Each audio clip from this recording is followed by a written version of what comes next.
बात करते हैं मध्य प्रदेश के जबलपुर की। कांग्रेस विधायक आरिफ मसूद को हाईकोर्ट से बड़ा झटका लगा है। हाईकोर्ट ने आरिफ मसूद पर एफआईआर के निर्देश दे दिए हैं। बड़ी खबर है, मुश्किलें बढ़ सकती हैं। विधायक की फर्जी दस्तावेजों से कॉलेज की मान्यता लेने के इन पर आरोप हैं और हाईकोर्ट ने कहा कि भोपाल कमिश्नर 3 दिन में आरिफ मसूद के खिलाफ एफआईआर दर्ज करे। हाईकोर्ट ने एसआईटी जांच के लिए भी आदेश दे दिया है। बड़ी खबर है, एडीजे संजीव शमी के नेतृत्व में अब एसआईटी मामले की जांच करेगी। 90 दिन यानी कि करीब 3 महीने में एसआईटी को अपनी जांच रिपोर्ट हाईकोर्ट में पेश करनी होगी। तो मसूद के कॉलेज में नए दाखिलों पर तब तक के लिए रोक लगा दी गई है। विधानसभा में भी फर्जी कॉलेज का ये मुद्दा उठाया गया था और बड़ी खबर है कि इसमें आरिफ मसूद का कॉलेज भी शामिल है। और सीधे रुक करते संवाददाता सूरज शर्मा हमारे साथ और ज्यादा जानकारी के लिए जुड़ गए हैं। सूरज, जरा समझाइए कि एसआईटी का गठन, हाईकोर्ट की ओर से आदेश दिया जाना आरिफ मसूद के खिलाफ एफआईआर का और उनके कॉलेज में फिलहाल एडमिशन पर रोक, कितनी मुश्किलें बढ़ा सकता है कांग्रेस विधायक की? ये कि 2004 में एक कॉलेज की मान्यता ली गई थी जो अमन सोसाइटी के नाम से थी और कॉलेज का नाम था प्रियदर्शनी इंदिरा गांधी।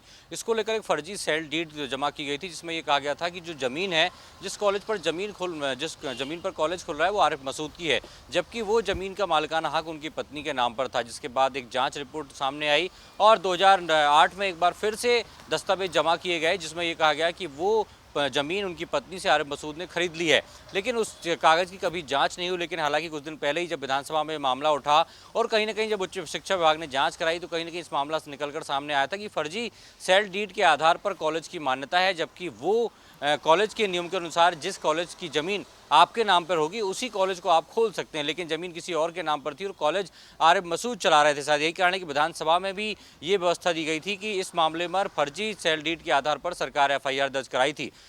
और फिर ये मामला हाईकोर्ट पहुंचा जहां पर कल जस्टिस अतुल श्रीधरन ने फैसला सुनाते हुए कहा कि अगले 3 दिन के अंदर इसमें एफआईआर होनी चाहिए।